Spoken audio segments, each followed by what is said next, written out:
Sur un champ de bataille désolé, 4 braves guerriers se retrouvent face à face avec le roi démon lors d'un ultime combat qui décidera du sort du monde. Tous les 4 combattent ensemble, combinant leur magie, leur maîtrise de l'épée et leur travail d'équipe contre ce puissant ennemi. Malgré la force écrasante du roi démon, il refuse d'abandonner et continue d'avancer. Alors que la bataille atteint son apogée, le héros aux cheveux blonds trouve une ouverture et enfonce profondément son épée dans le corps du roi démon. Immédiatement après, le mage du groupe libère un immense sort de foudre qui s'abat sur le roi démon avec une force incroyable. Ayant déjà subi d'innombrables blessures, durant le combat, le roi démon ne peut plus supporter les dégâts. Il pousse un dernier cri avant de s'effondrer lourdement au sol. Pendant un instant, l'un des guerriers reste figé, ayant du mal à croire qu'ils ont réellement réussi à vaincre le seigneur démoniaque. Quelque temps plus tard, une grande cérémonie est organisée pour honorer les guerriers qui ont sauvé le monde. Les 4 guerriers s'agenouillent fièrement devant le roi, tandis que les foules se rassemblent pour célébrer leur victoire sur le roi démon. Afin de reconnaître leurs accomplissements, le roi leur accorde le titre des 4 empereurs, un titre réservé uniquement aux plus grands mages du royaume. L'un des guerriers, nommé Eftal, est complètement stupéfait par cette annonce. Il sait qu'au cours de l'histoire, seules les personnes issues de familles nobles avaient été autorisées à obtenir le titre d'empereur. À cause de cela, il a du mal à croire ce qu'il entend. Il admet que cette récompense dépasse tout ce qu'il aurait pu imaginer. Le roi s'approche alors personnellement d'Eftal et s'adresse à lui devant tout le monde.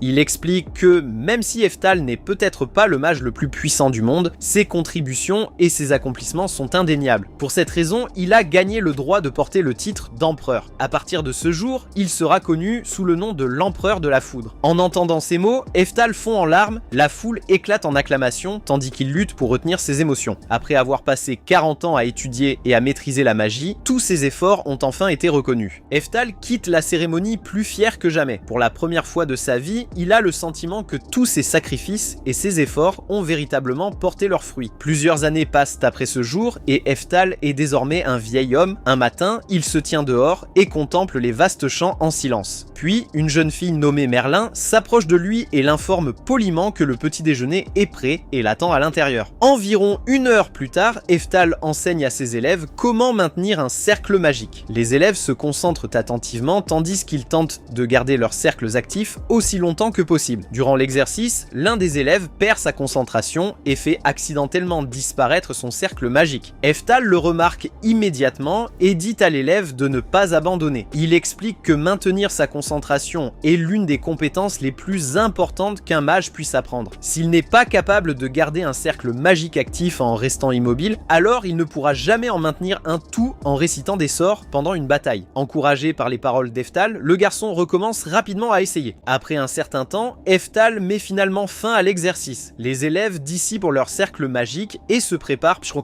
pour la leçon suivante. Cependant, au lieu de les laisser se reposer, Eftal leur propose immédiatement de passer à l'entraînement des sorts de niveau 4. Avant que la leçon ne puisse continuer, Merlin prend soudainement la parole. Elle fait remarquer qu'Eftal a l'air épuisé et lui dit qu'il devrait faire une pause et se reposer. Cependant, Eftal écarte simplement son inquiétude et insiste sur le fait qu'il n'est pas fatigué du tout. Malgré cela, l'expression inquiète sur le visage de Merlin le pousse à s'arrêter un instant. En voyant son visage, il se rappelle du jour où ils se sont rencontrés pour la première fois. Ses pensées remontent alors de nombreuses années en arrière, peu après que son groupe eut vaincu le seigneur démon. Durant cette période, il trouva Merlin alors qu'elle n'était encore qu'un bébé. Elle avait été laissée seule après que sa mère eût été tuée lors du conflit impliquant son groupe. Ce souvenir de ce jour remplit Eftal de culpabilité. Il se demande silencieusement si Merlin finirait par le détester si elle apprenait un jour la vérité sur la guerre et découvrait qu'il avait tué tant de membres de son clan. Après un instant, il écarte ses pensées et reporte son attention sur le présent. Eftal dit aux élèves de continuer à pratiquer leur magie de niveau 4. Avant que qui que ce soit puisse commencer, Merlin prend de nouveau la parole. Avec un sourire confiant, elle déclare qu'elle est prête à commencer à apprendre la magie de niveau 6. Après tout, elle est l'une des élèves les plus talentueuses d'Eftal. Eftal ne peut s'empêcher d'être impressionné par sa confiance et son ambition. Malgré cela, il lui dit doucement qu'il n'y a aucune raison de se précipiter aussi vite. Il lui assure qu'elle apprendra ses sorts de niveau supérieur un jour, mais que pour le moment, elle devrait se concentrer sur les bases. Après l'entraînement, Merlin s'enfonce seule dans la forêt. Elle est déterminée à vaincre la bête qui vit dans une grotte voisine. Dans son esprit, vaincre un monstre aussi puissant prouverait qu'elle est la meilleure élève d'Eftal. Plus important encore, elle pense que si elle devient assez forte pour enseigner elle-même aux autres, Eftal pourra enfin arrêter d'arrêter de travailler aussi dur et obtenir le repos qu'il mérite. Malheureusement, les choses tournent mal presque immédiatement car la bête est bien plus forte que Merlin ne l'avait imaginé. Peu de temps après, elle se retrouve à courir à travers la forêt tout en étant poursuivie par une gigantesque créature ressemblant à un loup. Merlin a déjà essayé la magie de niveau 4 contre elle, mais cela ne lui a infligé aucun dégât, ce qui lui fait comprendre qu'elle aura besoin de quelque chose de plus puissant. Réalisant que ses sorts ordinaires sont inutiles, Merlin décide qu'il ne lui reste qu'une seule option. Elle commence à réciter un sort de niveau 6, même si elle n'en a jamais lancé un avec succès auparavant. À sa surprise, le sort fonctionne réellement lorsqu'elle projette un éclair de niveau 6 directement sur le monstre. L'explosion secoue toute la zone et remplit la forêt de fumée et de poussière, et Merlin se convainc qu'elle a enfin gagné. Puis, la bête sort de la fumée complètement indemne. Avant que Merlin puisse réagir, la créature la frappe d'un coup d'une force énorme. Elle s'écrase au sol et lutte pour se relever. L'immense loup s'approche lentement d'elle et se prépare à la dévorer. À ce moment-là, Merlin commence à accepter qu'elle va mourir. Alors que la bête est sur le point d'attaquer, Eftal apparaît soudainement et la sauve à la dernière seconde. Eftal la gronde immédiatement pour être entrée seule dans la forêt. Honteuse, Merlin commence à s'excuser encore et encore. Eftal lui dit qu'elle possède plus de talent et de potentiel que tous ses autres élèves. Cependant, il l'avertit de ne pas devenir obsédée par l'idée de gagner en puissance trop rapidement. Si elle se précipite sans construire de fondation solide, cette puissance pourrait facilement lui échapper. Alors qu'il parle, Merlin remarque soudainement que la bête de tout à l'heure est toujours en vie et se tient juste derrière Eftal. Cependant, il ne bronche même pas. Sans se retourner, il lance calmement un sort de foudre de niveau 10. Une immense décharge de foudre jaillit de son corps et détruit instantanément la bête. Plus tard dans la nuit, Merlin n'arrête pas de parler à quel point Eftal avait l'air incroyable lorsqu'il lui a sauvé la vie, mais Eftal finit par lui dire d'arrêter de parler et d'aller se coucher. Merlin cède finalement et commence à se diriger vers son lit. Cependant, elle se retourne soudainement et voit Eftal cracher du sang. Depuis plusieurs années, il souffre d'une maladie incurable et son état s'est progressivement aggravé. L'expression inquiète sur le visage de Merlin fait comprendre quelque chose à Eftal. Elle est au courant de sa maladie depuis longtemps. C'est la véritable raison pour laquelle elle s'est autant poussée à devenir plus forte. Merlin demande doucement à Eftal de mieux prendre soin de lui et de se reposer autant que possible. Il lui dit qu'il ne lui reste plus beaucoup de temps. À cause de cela, il n'a aucune envie de passer les années qui lui restent allongées dans un lit à attendre la fin. À la place, il veut passer le temps qu'il lui reste à faire ce qu'il aime le plus. Il veut continuer à enseigner à des élèves talentueux comme elle et les aider à devenir de grands mages. Eftal admet qu'il a toujours voulu devenir le mage le plus puissant. Cela trouble Merlin parce que d'après ce qu'elle sait, il est déjà le plus fort. Après tout, il a reçu le titre d'empereur de la foudre. Eftal dit qu'il comprend pourquoi elle pense cela, mais que la vérité est différente. Même s'il était le plus âgé parmi les empereurs et qu'il avait accompli de grandes choses, il y avait toujours un écart évident entre lui et certains membres de son groupe. Pour cette raison, il ne s'est jamais vraiment considéré comme le plus fort. Le lendemain, l'un des élèves d'Eftal frappe à sa porte et l'informe que l'empereur des flammes a enfin terminé ses recherches sur les aptitudes magiques. Curieux, Eftal parcourt le document. Il découvre rapidement que l'empereur des flammes a trouvé un moyen de déterminer l'aptitude magique d'une personne. C'était quelque chose que les gens pensaient impossible, alors Eftal le félicite immédiatement en le qualifiant de génie. Voulant tester immédiatement cette nouvelle méthode, Eftal place un cheveu de Merlin dans un tube à essai et réalise l'expérience. Les couleurs qui apparaissent à l'intérieur du tube révèlent la puissance de ses affinités magiques. Les résultats montrent qu'elle possède une aptitude de rang S en magie du vent et en magie de l'eau, ce qui est extrêmement impressionnant. Elle possède également une aptitude de rang B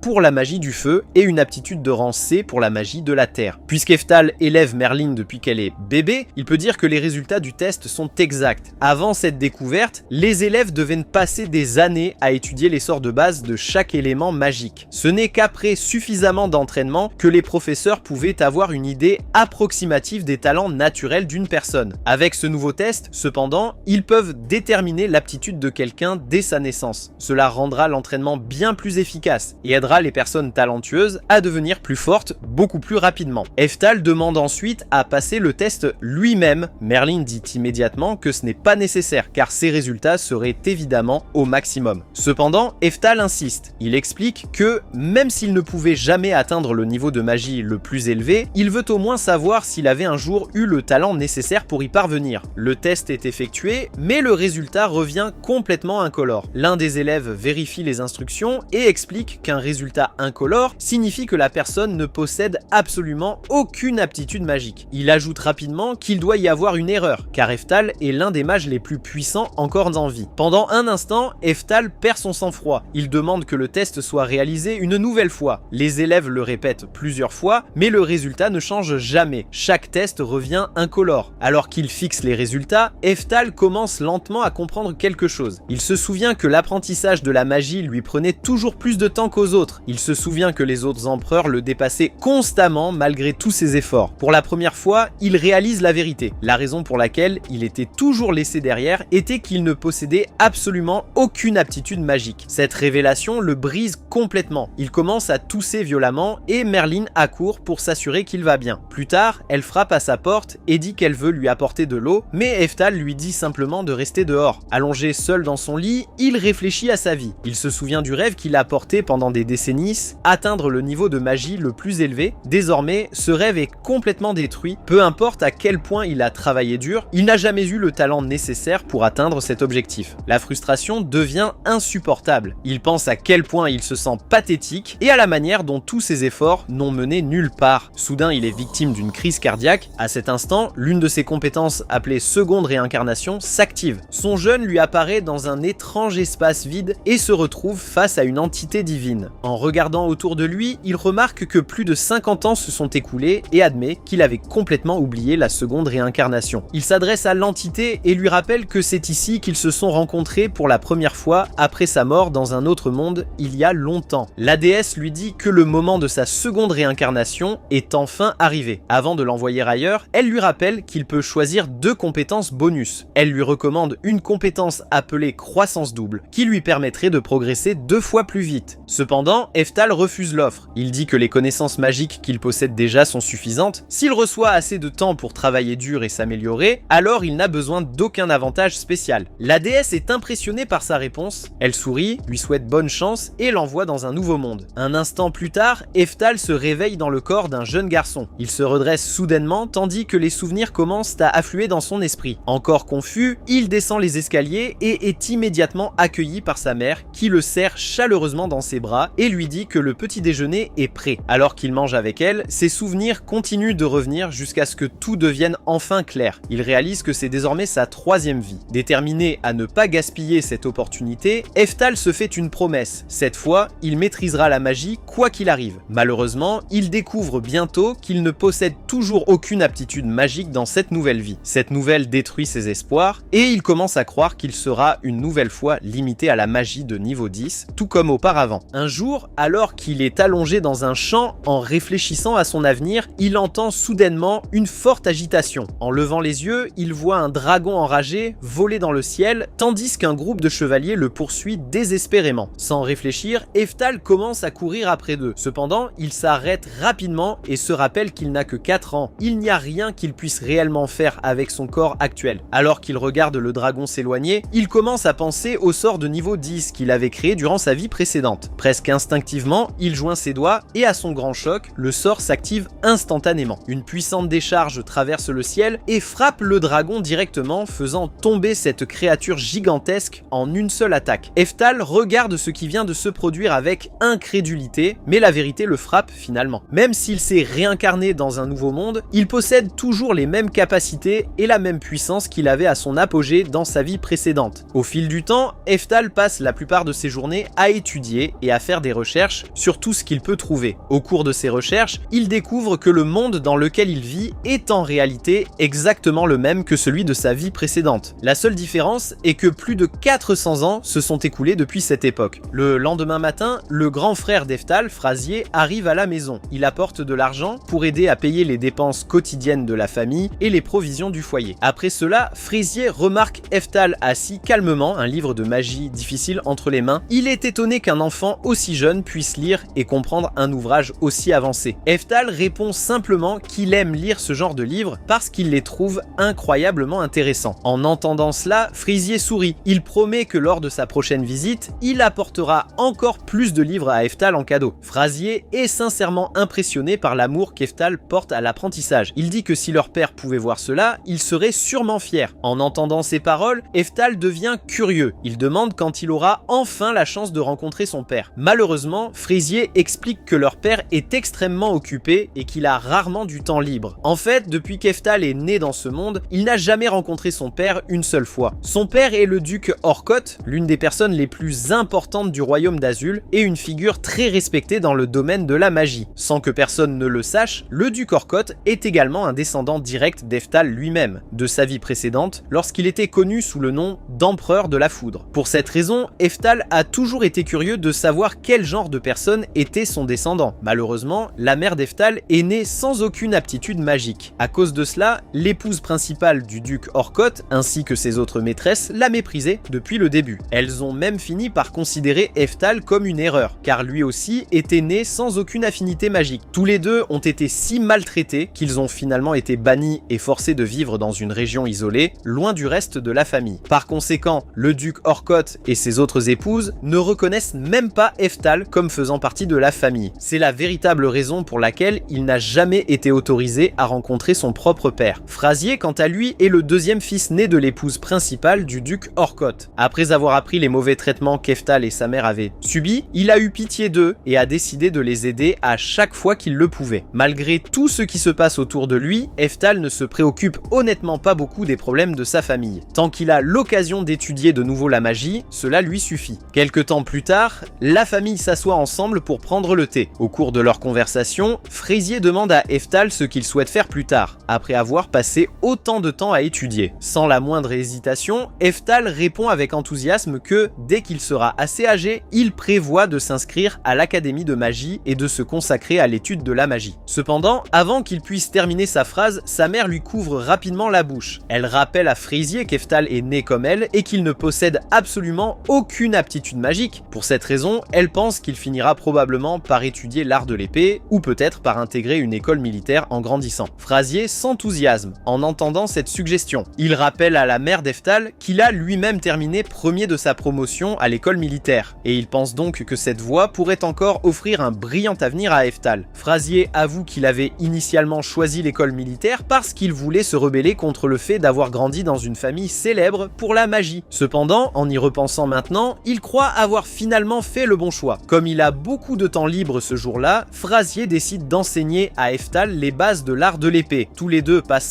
l'après-midi à s'entraîner ensemble et Fraisier lui montre patiemment les techniques appropriées. Pendant l'entraînement, Eftal se souvient de quelque chose de sa vie précédente. Fraisier lui avait toujours enseigné les bases de l'éducation et les sciences militaires et il l'avait constamment encouragé à intégrer une école militaire plutôt que de poursuivre la magie. Après s'être entraîné un moment, Eftal trouve enfin le courage de parler. Il dit à Fraisier qu'il souhaite réellement intégrer l'académie de magie. Fraisier s'agenouille afin de pouvoir lui parler face à face. Il lui rappelle doucement qu'il est né sans aucune aptitude magique. Eftal répond qu'il le sait déjà. Cependant, il souligne également qu'il est toujours capable d'utiliser la magie et qu'il possède encore du mana. Au fond de lui, Eftal croit que s'il peut étudier à l'académie de magie, il pourrait enfin découvrir le secret permettant de dépasser les limites qui l'ont retenu pendant si longtemps. Après avoir écouté la demande sincère d'Eftal, Fraisier se relève lentement et lui fait une proposition. Il dit qu'il est sur le point de lancer un sort. Si Eftal parvient à reproduire ce sort d'une quelconque manière, Fraisier le recommandera personnellement pour être admis à l'académie de magie. En vérité, Fraisier s'attend entièrement à ce qu'Eftal échoue. Il croit qu'une fois qu'Eftal verra la différence entre lui et de véritables mages, il comprendra enfin les limites de ses propres capacités. Fraisier récite calmement une incantation magique avant de lancer un sort de tranche-vent de niveau 2. La lame de vent file vers l'avant et tranche nettement un arbre voisin, le faisant tomber. Eftal observe le sort et est surpris de voir à quel point il est simple. Sans la moindre hésitation, il reproduit exactement le même sort. Non seulement il le copie parfaitement, mais il le renforce également jusqu'à atteindre la puissance d'un sort de niveau 4. L'immense lame de vent déchire la zone et détruit plusieurs arbres en une seule attaque. Fraisier reste immobile, complètement incrédule. Il ne comprend pas comment Eftal, quelqu'un qui est censé n'avoir aucune aptitude magique, a pu lancer un sort aussi puissant. Eftal n'a toutefois aucune intention de révéler la vérité. Il ne peut pas expliquer que toutes ses connaissances et son expérience en magie proviennent des souvenirs de sa vie précédente, obtenus grâce à sa réincarnation. Eftal dit simplement qu'il ne sait pas vraiment comment il est capable d'utiliser la magie de cette manière. D'après ce qu'il sait, cela lui vient naturellement et il n'a aucune véritable explication. Il ajoute ensuite, avec désinvolture, qu'il est même capable de lancer des sorts allant jusqu'au niveau 10. Dès que Fraisier entend cela, il est si choqué choqué qu'il s'évanouit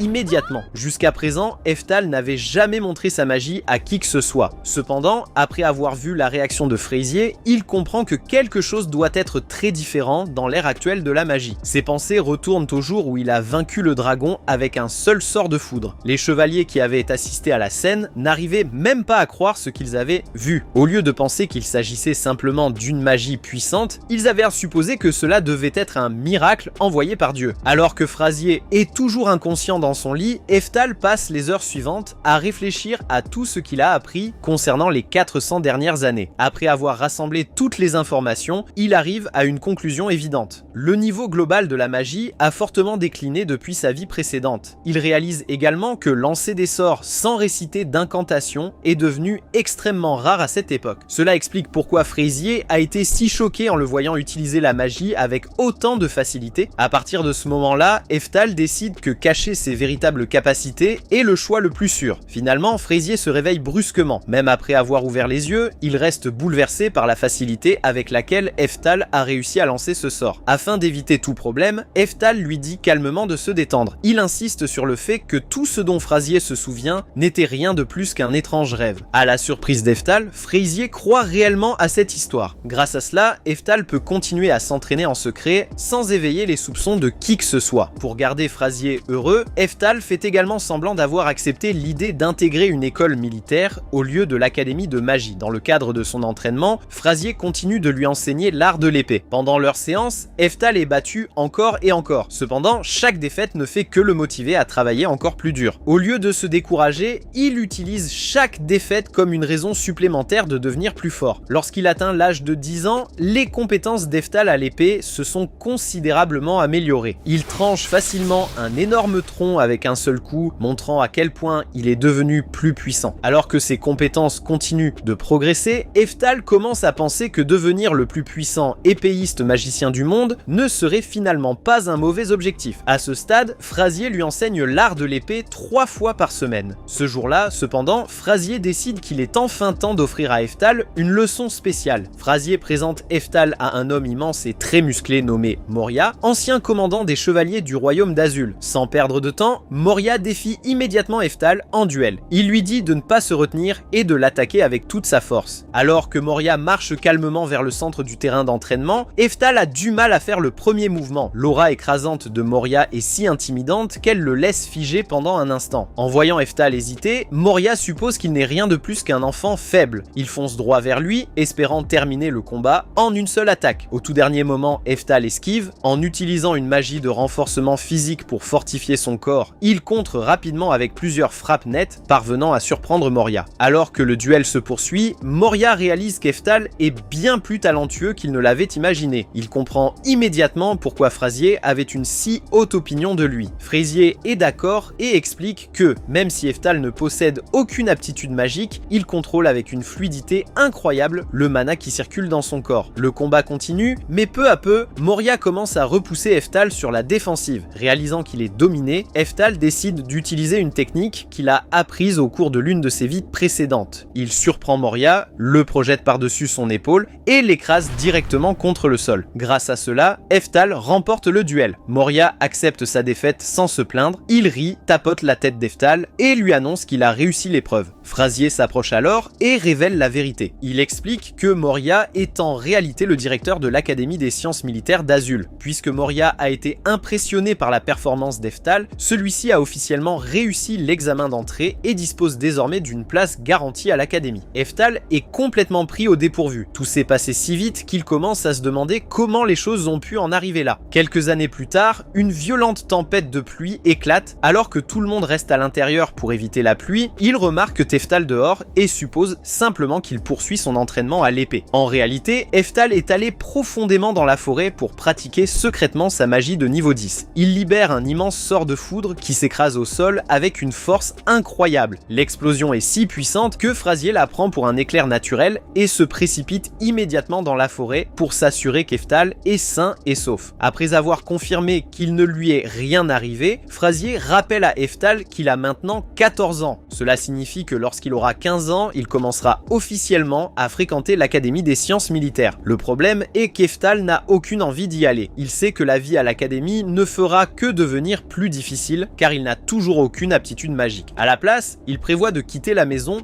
dès qu'il aura 15 ans et de voyager seul afin de poursuivre son rêve d'intégrer l'académie de magie. Peu de temps après, la mère d'Eftal reçoit la nouvelle que son père veut le voir. Folle de joie, elle le serre dans ses bras, convaincue que cela donnera enfin à Eftal l'occasion de rencontrer son père pour la toute première fois. Cependant, Eftal ne ressent plus aucune excitation à cette idée. Après avoir été ignoré toute sa vie, il ne voit aucune raison de vouloir une relation avec quelqu'un qui ne l'a jamais reconnu. Malgré cela, voir à quel point sa mère et Fraisier sont heureux le fait changer d'avis. Au lieu de s'enfuir, il décide d'aller jusqu'au bout et d'intégrer l'école militaire. Le lendemain, Eftal reçoit une invitation spéciale et se rend au manoir de son père. Malgré tout ce qui s'est passé, il est encore un peu enthousiaste à l'idée de rencontrer enfin l'homme qui est également son descendant de sa vie précédente. Malheureusement, la rencontre se déroule exactement à l'opposé de ce qu'il espérait. Dès qu'il se retrouve face à face, le duc Orcotte méprise Eftal et le traite immédiatement de honte, simplement parce qu'il est né sans aucune aptitude magique. En entendant ces paroles, Eftal décide rapidement que son père n'est rien d'autre qu'un homme sans cœur. Le duc mentionne ensuite qu'il sait déjà qu'Eftal a reçu une invitation spéciale pour l'Académie des sciences militaires. Au début, Eftal pense que son père est réellement fier de lui, cependant, la véritable raison du duc devient rapidement évidente. Il dit qu'il est seulement heureux parce qu'Eftal et sa mère ne vivront plus sous sa responsabilité. Puisqu'Eftal va désormais fréquenter l'Académie, il n'aura plus à dépenser une seule pièce pour les entretenir. À partir de maintenant, ils devront se débrouiller seuls. À cet instant, Eftal réalise que le duc les a seulement invités au manoir afin de les insulter une dernière fois. Avant de partir, le duc ordonne à l'un de ses fils, un homme nommé Joachim, de combattre Eftal et de déterminer s'il est réellement capable de survivre à l'Académie des sciences militaires. Dès que Joachim entend cet ordre, un large sourire inquiétant apparaît sur son visage. Juste avant le début du duel, Fraisier donne un dernier avertissement à Eftal. Il lui dit que même si Joachim n'a pas l'air si dangereux que ça, il était le meilleur élève de leur école en combat à l'épée. Pour cette raison, il conseille à Eftal d'abandonner s'il se rend compte qu'il n'a aucune chance de gagner. Eftal accepte calmement et dit qu'il comprend ce que Fraisier veut dire. Eftal s'avance alors pour commencer le combat et Joachim lui lance immédiatement une épée. Dès qu'Eftal l'attrape, il remarque que l'arme est beaucoup plus lourde que ce à quoi il s'attendait. Joachim explique qu'il s'agit d'une épée en bois dur et non d'une arme d'entraînement ordinaire. Il dit que si quelqu'un porte correctement son attaque, cette épée est assez solide pour écraser le crâne d'une personne ou briser complètement ses os. Après avoir dit cela, Joachim affiche soudain un sourire tordu et fixe directement Eftal. Il dit que la mère d'Eftal n'a apporté que de la honte à la famille royale, puisqu'elle a donné naissance à un enfant sans aucun talent pour la magie. Il admet qu'il a toujours voulu la tuer lui-même, mais comme il ne peut plus le faire désormais, il devra simplement se contenter de tuer son fils à la place. Au moment où Eftal entend ces mots, son expression devient complètement glaciale. Il réalise que Joachim et le duc sont facilement les personnes les plus insupportables qu'il ait jamais rencontrées. Ce qui l'agace encore plus, c'est le fait que ces deux idiots sont en réalité ses propres descendants. Cette seule pensée le rend encore plus furieux qu'avant. Sans perdre une seconde de plus, Eftal fonce droit sur Joachim et commence à l'attaquer avec son épée. Il enchaîne les coups sans laisser à Joachim le moindre instant pour respirer. Et il est surpris de voir que Joachim parvient de justesse à esquiver chaque attaque. Même si Joachim évite de se faire toucher, il est évident qu'il a du mal à suivre la vitesse et la force d'Eftal. Joachim est complètement choqué par la puissance que possède Eftal. Il commence à se demander si Eftal n'a pas été possédé d'une manière ou d'une autre, car la personne qui se tient devant lui ne ressemble en rien au garçon faible qu'il connaissait auparavant. Pour Joachim, c'est comme s'il se battait contre une personne complètement différente. Le duel continue pendant un moment, tandis que les deux continuent d'échanger des coups. Finalement, Joachim lève son épée et tente de bloquer une nouvelle attaque d'Eftal. À cet instant précis, Eftal active sa magie de renforcement physique, augmentant considérablement sa force. Il abat alors son épée en bois dur avec une puissance écrasante, brisant directement la défense de Joachim et lui enfonçant le crâne. Avec cette seule attaque, le duel prend enfin fin et Eftal est déclaré vainqueur. Tous ceux qui regardaient le combat restent figés sous le choc, car aucun d'entre eux ne s'attendait à ce que Joachim perde aussi facilement. Avant de quitter l'arène, Eftal s'arrête un instant et regarde directement Joachim. D'une voix froide, il l'avertit que s'il ose encore prononcer le moindre mot irrespectueux à propos de sa mère, il s'assurera qu'il meurt la prochaine fois. Eftal se dirige ensuite vers sa mère, mais il remarque rapidement qu'elle semble avoir un peu peur de lui à cause de l'incroyable force qu'il a montrée pendant le duel. Il la rassure doucement en lui disant qu'elle n'a rien à craindre, car peu importe à quel point il est devenu fort, il reste toujours le même Eftal qu'elle a toujours connu. Après cela, Eftal s'incline respectueusement devant le duc et le remercie de l'avoir invité. Même si son père n'est clairement pas content de ce qui s'est passé, il souhaite à contre-cœur bonne chance à Eftal pour son passage à l'école militaire avant de le laisser partir. Plus tard dans la soirée, la mère d'Eftal prépare son plat préféré pour célébrer sa victoire. Tous les deux sont sur le point de commencer à manger lorsqu'ils entendent soudain quelqu'un frapper à la porte d'entrée. Ils l'ouvrent et sont surpris de trouver Moria et Frasier dehors avec un bébé dans les bras de ce dernier. Une fois à l'intérieur, Frasier explique immédiatement la situation. Il dit qu'une rumeur circule selon laquelle la faction du ministre prévoit d'assassiner le jeune prince pendant que la principale force militaire du royaume est partie combattre sur le champ de bataille. L'attaque des barbares est arrivée bien plus tôt que prévu, il n'y a donc pas eu assez de temps pour se préparer. Comme tout s'est produit si soudainement, Frasier a décidé que la maison d'Eftal était l'endroit le plus sûr auquel il pouvait penser pour cacher le prince jusqu'à ce qu'il trouve quoi faire ensuite. Après avoir entendu cela, Eftal comprend rapidement la situation politique. L'ancien roi d'Azul avait 2 fils et le plus jeune était bien plus talentueux que l'aîné. Pour cette raison, le plus jeune fils est devenu le roi actuel, tandis que l'aîné est devenu le ministre de la couronne à la place. Comme le roi actuel n'avait à l'origine aucun héritier mâle, tout le monde croyait que le propre fils du ministre finirait par hériter du trône. Cependant, tout a changé lorsque le roi actuel a finalement eu un fils à lui. Cet événement a détruit les plans du ministre, et c'est exactement pour cela que sa faction veut maintenant la mort du jeune prince avant qu'il puisse hériter du royaume. Même après avoir compris tout cela, Eftal ne parvient toujours pas à comprendre une chose. Il se demande comment les barbares ont réussi à percer les défenses du royaume et à atteindre la capitale alors que la sécurité était censée avoir été renforcée. Frasier pense qu'il n'y a qu'une seule personne qui aurait pu rendre cela possible. Il soupçonne leur père d'être secrètement derrière tout cela, car si la famille royale est renversée et que le pouvoir change de main, le duc serait celui qui y gagnerait le plus. Comme retourner à la capitale n'est plus une option, Frasier décide que leur seul choix est de traverser la frontière et d'emmener le prince auprès de l'armée principale du royaume, où il sera bien plus en sécurité. C'est un voyage dangereux, mais ils n'ont pas de meilleure alternative s'ils veulent garder le prince en vie. Le lendemain matin, Moria et Frasier finissent de préparer le voyage et commencent à faire leurs adieux avant de partir. C'est alors qu'Eftal apparaît soudainement et demande s'il peut les accompagner. Moria et Frasier acceptent avec joie son offre, car ils savent qu'ils auront besoin de toute l'aide possible pendant une mission aussi dangereuse. Même s'ils sont reconnaissants de l'avoir avec eux, il est évident que la mère d'Eftal a le cœur brisé en regardant son fils quitter la maison une fois de plus. Tous les trois commencent à avancer à travers la forêt tout en discutant de l'itinéraire le plus sûr et en planifiant leur prochain mouvement. Au milieu de leur conversation, un bruit assourdissant résonne soudain entre les arbres. Comprenant que quelque chose ne va pas, ils décident immédiatement que la chose la plus intelligente à faire est de quitter la forêt le plus vite possible avant que ce qui a provoqué ce bruit ne les rattrape. Cependant, au moment où ils atteignent la lisière de la forêt, ils s'arrêtent soudain net. Ce qui les attend dehors est une vision encore plus terrifiante. Le duc est déjà arrivé avec sa division personnelle de mages de combat et ils ont complètement bloqué leur chemin. Il est immédiatement clair qu'ils n'ont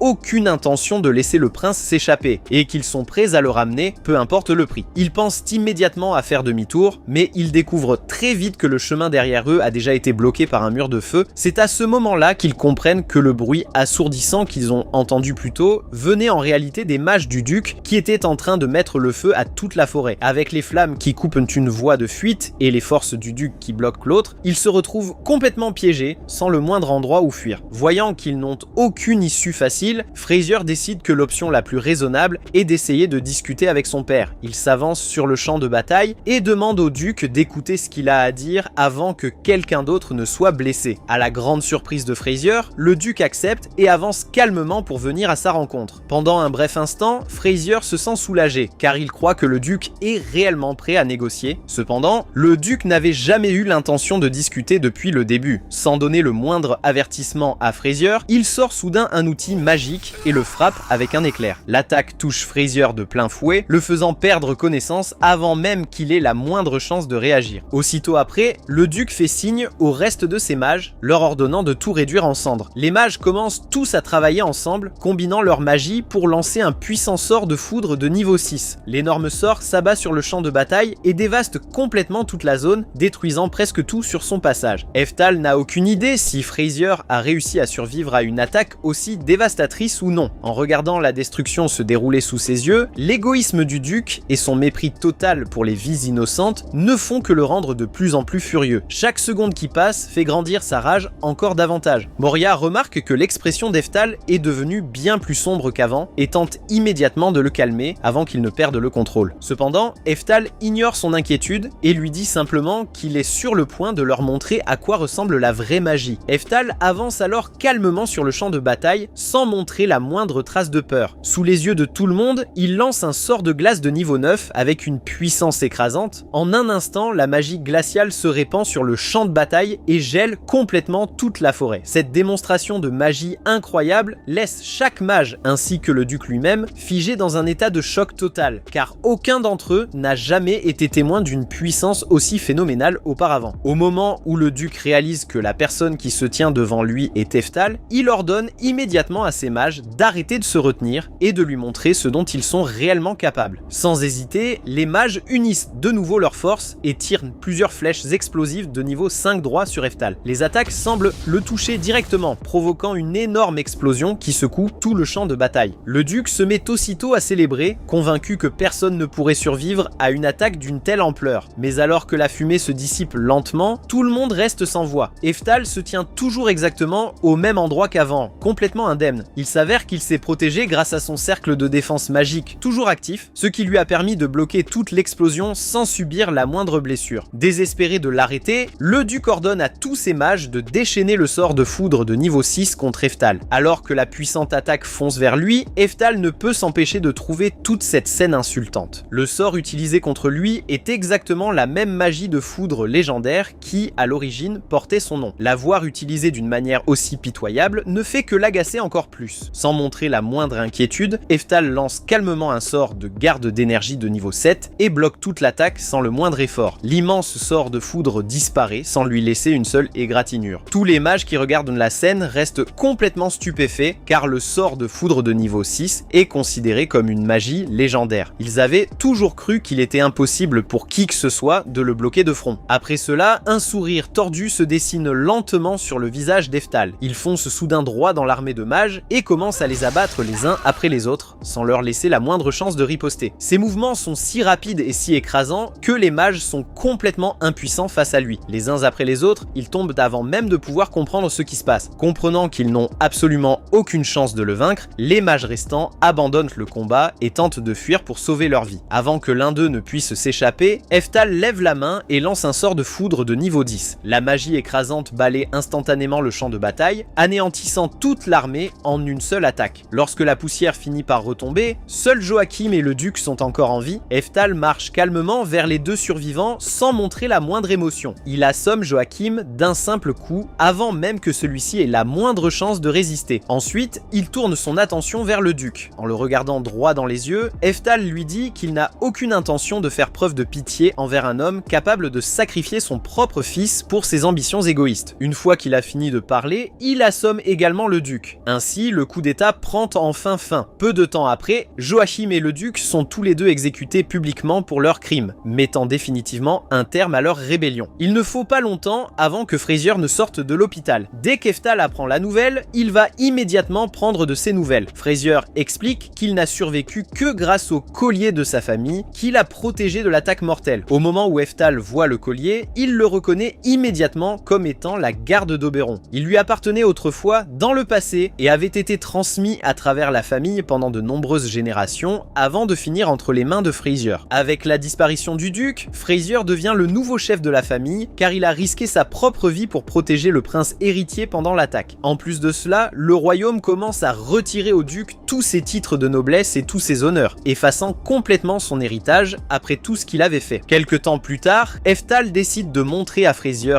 et Moria la véritable étendue de sa puissance magique. Tandis qu'ils le regardent démontrer un sort incroyable après l'autre, tous les deux sont profondément impressionnés par ce qu'ils voient.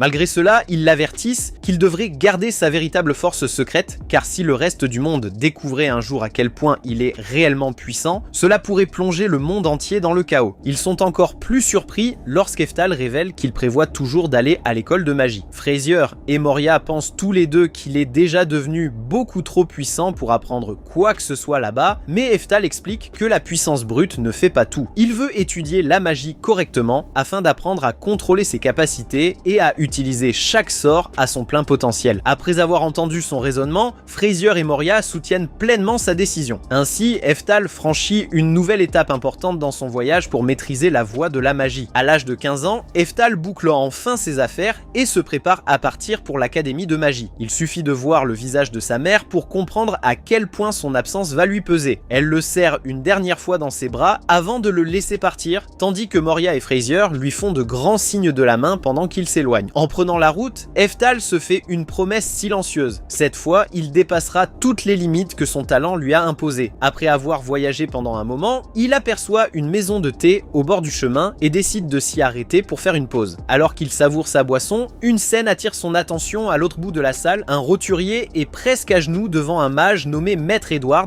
le couvrant d'éloges. Il lui dit à quel point c'est un honneur de voir quelqu'un d'aussi réputé se déplacer jusque dans cette campagne reculée et espère qu'il montrera enfin aux habitants ce qu'est la véritable magie. Edwards lui répond sèchement de se taire, expliquant que perdre son temps à discuter avec lui ne l'intéresse pas. Il lui rappelle ensuite qu'à seulement 20 ans, il est déjà aventurier de rang A, tandis que l'homme agenouillé devant lui a dépassé la cinquantaine et n'est toujours que de rang C. Il insiste bien sur cette comparaison afin que l'homme comprenne l'immense fossé qui les sépare. L'homme s'excuse de l'avoir dérangé, puis ajoute, dans l'espoir d'apaiser l'atmosphère, que lui et les autres habitants ont déjà préparé un banquet en l'honneur d'Edwards. Mais celui-ci balaie immédiatement cette idée, déclarant qu'il est hors de question qu'il y assiste, car il a des affaires bien plus importantes à régler concernant son esclave démon. La manière dont Edward traite la jeune esclave donne presque la nausée à Eftal. Cette scène lui rappelle aussitôt Merlin. S'il ne l'avait pas recueillie à temps, elle aurait très bien pu finir esclave, tout comme cette jeune fille. Rien que d'y penser lui laisse un goût amer au fond du cœur. À cet instant, un homme surgit en courant, complètement paniqué. Il crie à tout le monde qu'un immense orc vient d'apparaître de nulle part. En entendant cela, Eftal se précipite dehors et aperçoit le gigantesque orc debout au milieu de la route, en train de manger tranquillement les citrouilles d'une charrette de marchands. Dès que les habitants voient le monstre, la panique se répand immédiatement. Les villageois se mettent à hurler et à courir dans tous les sens, convaincus qu'ils vont tous mourir. Cependant, avant que la situation ne dégénère davantage, le mage roturier aperçu un peu plus tôt demande à tout le monde de garder son calme. Il rappelle à la foule que Maître Edward, un aventurier de rang A, se trouve justement parmi eux. Edward accueille tous ces compliments avec un sourire satisfait et déclare avec assurance qu'un simple orc comme celui-ci n'est qu'un monstre de classe B. Selon lui, vaincre une créature d'un tel niveau est un jeu d'enfant pour un aventurier de rang A comme lui. Ces paroles pleines de confiance redonnent immédiatement espoir à tout le monde, et les habitants placent désormais tous leurs espoirs en Edward, persuadé qu'il mettra rapidement fin au combat. Edward commence alors à réciter l'incantation d'un sort de feu de niveau 4. Une fois l'incantation terminée, il libère une puissante déferlante de flammes en direction de l'orc. Le sort frappe le monstre de plein fouet et provoque une énorme explosion qui recouvre les environs de fumée et de flammes. Edward affiche un sourire triomphant, tandis que les villageois sont convaincus que le combat est déjà terminé. Pourtant, lorsque la fumée finit enfin par se dissiper, tout le monde reste complètement stupéfait. L'orc est toujours debout, sans la moindre égratignure. Pour la première fois, l'assurance d'Edward commence à vaciller. Il comprend enfin qu'il ne s'agit pas d'un orc ordinaire. C'est en réalité un orc berserker, l'une des espèces d'orques les plus puissantes et les plus dangereuses qui existent. Edward réalise aussitôt qu'il n'a absolument aucune chance de le vaincre. Au lieu de poursuivre le combat, il tourne immédiatement les talons et prend la fuite. En s'échappant, il lance rapidement une barrière magique autour de tous les autres, enfermant ainsi les villageois avec l'orc berserker. Edward n'a aucune intention de sauver qui que ce soit. Son plan est de se servir des habitants comme appât afin que le monstre reste occupé pendant qu'il prend la fuite. À ses yeux, quelqu'un d'aussi important que lui ne mérite pas de mourir d'une manière aussi misérable. Terrifiés, les habitants se précipitent aussitôt vers la barrière lumineuse et la frappent désespérément, suppliant Edward de les laisser sortir. Peu importe à quel point ils crient ou implorent son aide, Edward les ignore complètement, persuadé que sa propre vie vaut bien plus que la leur. Tout cela dégoûte Eftal au plus profond de lui-même. Il n'arrive pas à croire qu'une personne se prétendant aventurier de rang A puisse abandonner aussi facilement des innocents. Sans la moindre hésitation, il utilise tranquillement sa propre magie pour dissiper la barrière en un instant. La barrière vole immédiatement en éclats, laissant tout le monde sans voix. Les villageois fixent Eftal avec une stupeur totale et, avant même qu'ils ne s'en rendent compte, toute leur attention est désormais tournée vers lui. Eftal comprend rapidement qu'il en a peut-être un peu trop fait. Il n'avait jamais eu l'intention d'attirer autant l'attention sur lui. En même temps, il savait qu'il lui était impossible de rester les bras croisés pendant que des innocents étaient condamnés à mourir. Après quelques instants de réflexion, Cependant, Eftal élabore rapidement un plan. Il décide de lancer d'abord un sort de feu de niveau 3 afin de détourner l'attention de tous les spectateurs. Ensuite, pendant que tout le monde sera concentré sur cette attaque, il éliminera discrètement l'orque berserker grâce à un puissant sort de niveau 9 sans que personne ne comprenne réellement ce qui s'est passé. Eftal commence donc par lancer son sort de feu de niveau 3. Dès que le sort prend forme, tous les témoins restent stupéfaits de voir un garçon aussi jeune capable d'utiliser une magie de niveau 3. Leur incrédulité ne fait que grandir lorsqu'ils voient le sort foncer droit vers l'orque berserker. Cependant, avant même qu'Eftal n'ait le temps d'enchaîner discrètement avec le sort de niveau 9 qu'il avait prévu, quelque chose d'absolument inattendu se produit. Son simple sort de feu de niveau 3 suffit à lui seul à terrasser l'orque berserker, qui s'effondre immédiatement au sol. Edward observe toute la scène avec une incrédulité totale. Il est incapable de comprendre comment un simple sort de niveau 3 lancé par Eftal a pu vaincre le monstre, alors que son propre sort de niveau 4 n'avait même pas réussi à lui infliger la moindre égratignure. Le vieux mage aperçu un peu plus tôt intervient rapidement pour donner une explication. Eftal ne s'est pas contenté de lancer un simple sort de niveau 3. Il a forgé et raffiné sa magie avant de la libérer, augmentant considérablement sa puissance jusqu'à la rendre comparable à celle d'un sort de niveau 5. En entendant cette explication, Eftal réalise qu'Edward est loin d'être aussi compétent qu'il l'avait imaginé. Forger et raffiner sa magie devrait être une technique élémentaire pour un aventurier expérimenté de rang A. Pourtant, Edward ne s'était même jamais donné la peine d'effectuer une manipulation aussi basique. Eftal se rend compte qu'il a attiré bien plus l'attention qu'il ne l'avait prévu, car toutes les personnes autour de lui regardent dans sa direction. Mais quelques secondes plus tard, il remarque qu'elles ne le fixent pas vraiment. Elles observent tout le gigantesque monstre en flammes derrière lui, persuadé qu'il dégage une odeur délicieuse. Profitant de cette diversion, Eftal se faufile discrètement à travers la foule et décide qu'il est temps de partir. Avant de s'éloigner, il interpelle Edward une dernière fois. Il lui dit qu'il devrait témoigner davantage de respect à ses aînés, car le vieil homme qui se tient à côté de lui en connaît bien plus sur la magie qu'il n'en saura jamais. Eftal rappelle également à Edward qu'enfermer des gens à l'intérieur de cette barrière revenait pratiquement à tenter de les assassiner, et qu'une personne qui essaie de tuer les autres n'a aucun droit de posséder des esclaves. Il ordonne donc à Edward de libérer la jeune démone et de se livrer aux autorités. La gentillesse et le calme d'Eftal poussent la jeune démone à le regarder d'une toute autre manière. Alors qu'Eftal reprend son voyage, elle le suit discrètement pendant un moment. Eftal finit par remarquer sa présence, se retourne et lui demande ce qu'elle veut. La jeune démone lui demande nerveusement s'il accepterait de devenir son maître, prenant Eftal complètement au dépourvu. Elle tombe ensuite à genoux et le supplie, lui expliquant que si personne ne la réclame, elle sera arrêtée en tant qu'esclave en fuite. Eftal sait que maintenant que le lien avec son ancien maître a été rompu, elle est techniquement libre. Cependant, cela signifie également que n'importe quelle personne étrange ou cruelle pourrait la forcer à redevenir esclave. Elle pourrait même finir entre les mains de quelqu'un de bien pire qu'Edward. Comme elle est une démone, Eftal se demande comment elle est devenue esclave. Elle lui explique qu'il y a très longtemps, après la défaite de son clan lors d'une guerre contre les nations humaines, les humains les ont réduits en esclavage. Depuis ce jour, son peuple vit dans la servitude. En entendant son histoire, Eftal comprend qu'une fois qu'une personne devient esclave, il lui est presque impossible d'échapper à cette vie. La jeune démone lui révèle également qu'elle est apparentée à Merlin, la directrice de l'académie de magie. En entendant cela, Eftal ouvre de grands yeux sous le choc. Il s'agit de la même Merlin qu'il a connue il y a plus de 400 ans et elle est désormais devenue la directrice de l'académie. Réaliser à quel point elle a réussi remplit Eftal de fierté, puis il se souvient que les démons vivent extrêmement longtemps, ce qui explique pourquoi elle est toujours en vie. Eftal demande ensuite son nom à la jeune démone et elle lui répond qu'elle s'appelle Anastasia. Sachant qu'elle fait partie de la famille de Merlin, Eftal ne peut pas se résoudre à l'abandonner ni à la laisser continuer à souffrir. Finalement, il accepte de devenir son maître. Ils atteignent la ville avant le coucher du soleil et Anastasia lui demande pourquoi ils se sont arrêtés là. Eftal lui explique que l'examen d'entrée de l'académie de magie aura lieu dans cette ville le lendemain. Anastasia est surprise d'apprendre qu'il compte s'y inscrire comme élève, surtout puisqu'il est déjà aussi puissant. Mettant cela de côté, Eftal propose de trouver une auberge où passer la nuit. Mais avant cela, ils doivent manger quelque chose. Peu de temps après, ils arrivent devant un restaurant luxueux. Les serveurs hésitent à servir Eftal car il est très rare de voir quelqu'un amener une esclave dans un établissement aussi coûteux. Malgré cela, ils décident Khan de lui attribuer une table. En entrant, Eftal remarque que les autres nobles lui lancent des regards méprisants, choqués qu'il ait osé amener une esclave dans un restaurant aussi prestigieux. Une fois assis, Eftal remarque qu'Anastasia est installée par terre au lieu d'utiliser la chaise. chaise. Elle lui explique que les esclaves sont censés rester agenouillés à côté de leur maître afin de pouvoir répondre à leurs besoins à tout moment. Eftal lui dit simplement d'oublier tout ce qu'elle a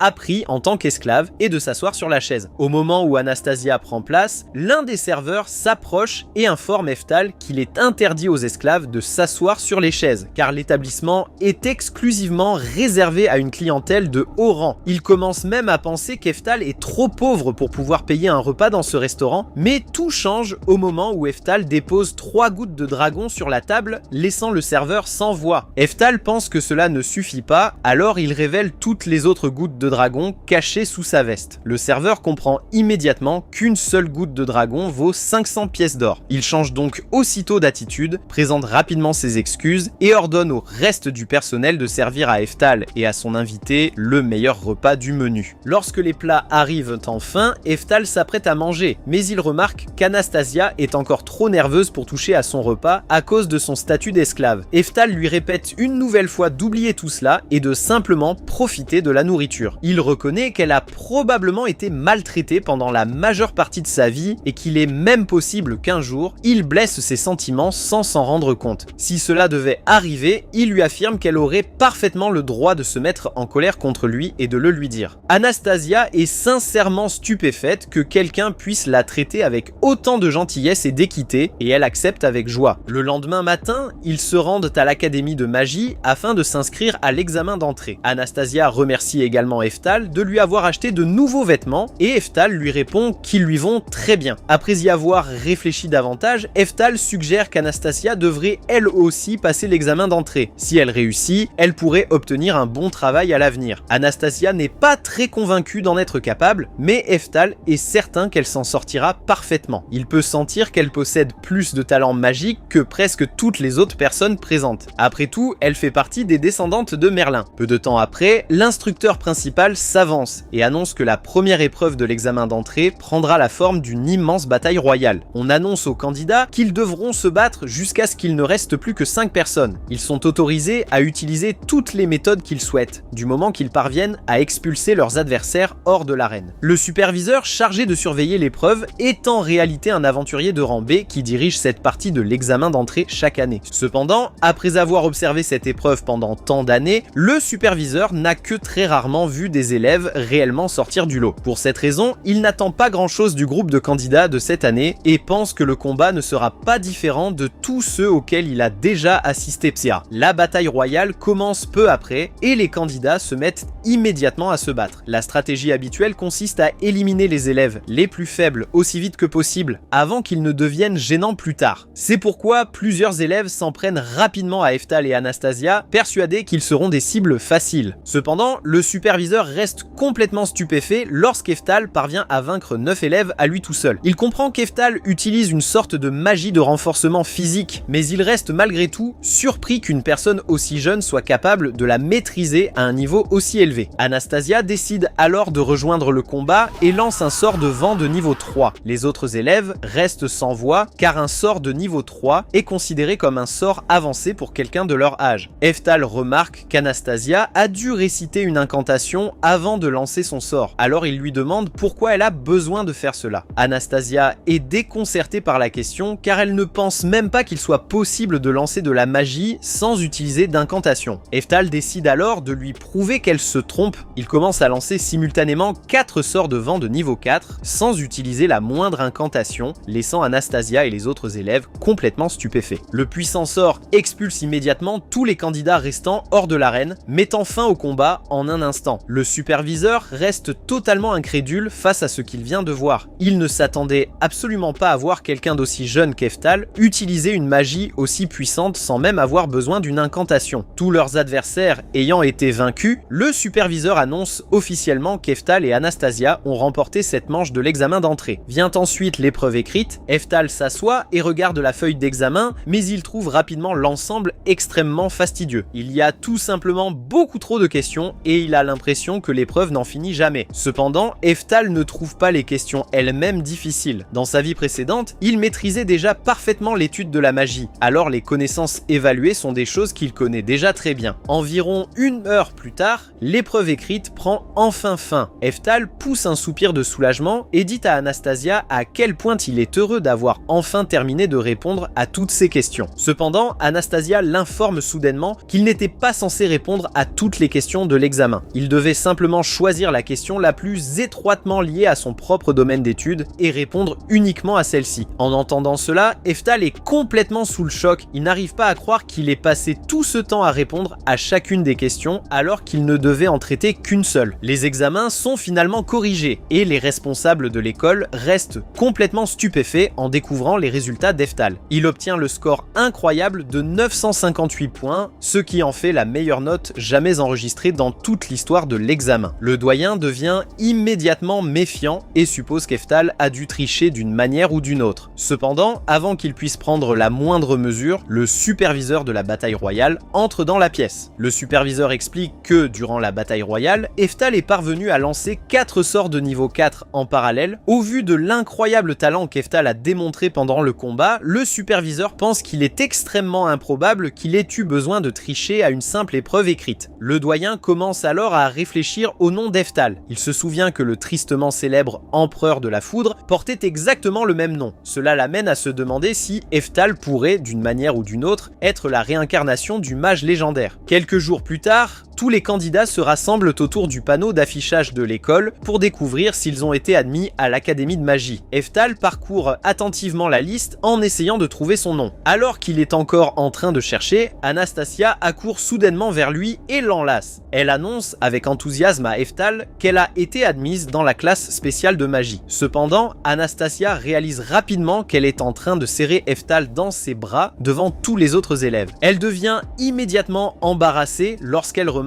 que tout le monde la fixe. Heftal se contente de la féliciter avant de reporter son attention sur le panneau d'affichage. Heftal continue de chercher son nom, mais peu importe le nombre de fois où il parcourt la liste, il ne le trouve nulle part. Finalement, il réalise que son numéro de candidat ne figure même pas sur la liste. Heftal suppose immédiatement qu'il a été recalé. Il commence à se demander si l'école n'a pas secrètement organisé une sorte de test d'aptitude sans l'en informer et ne l'a pas rejeté parce qu'il l'aurait échoué. Anastasia se met en colère et affirme qu'elle va aller se plaindre auprès de l'école à propos de cette situation. Cependant, Heftal la rappelle rapidement et lui demande de ne pas faire cela car cela ne ferait que l'embarrasser encore davantage. C'est alors qu'ils remarquent tous les deux un autre panneau d'affichage situé à proximité. Celui-ci est différent de la liste d'admission habituelle et semble réservé aux annonces spéciales. Lorsqu'Heftal le regarde, il aperçoit soudainement son propre nom écrit dessus. Il découvre que l'école l'a classé parmi les élèves d'élite spéciaux. Heftal ne sait pas vraiment ce que signifie le fait d'être un élève d'élite spéciale, mais il est surtout soulagé d'avoir bel et bien été admis dans l'établissement. Un peu plus tard, Anastasia lui explique que le statut d'élève d'élite spéciale offre de nombreux avantages particuliers. Heftal bénéficiera d'une scolarité gratuite et recevra même des repas gratuits pendant toute la durée de ses études à l'académie. Cependant, Heftal n'est pas vraiment impressionné par ces avantages. Il comprend rapidement que ces privilèges font probablement simplement partie de l'image publique de l'école et servent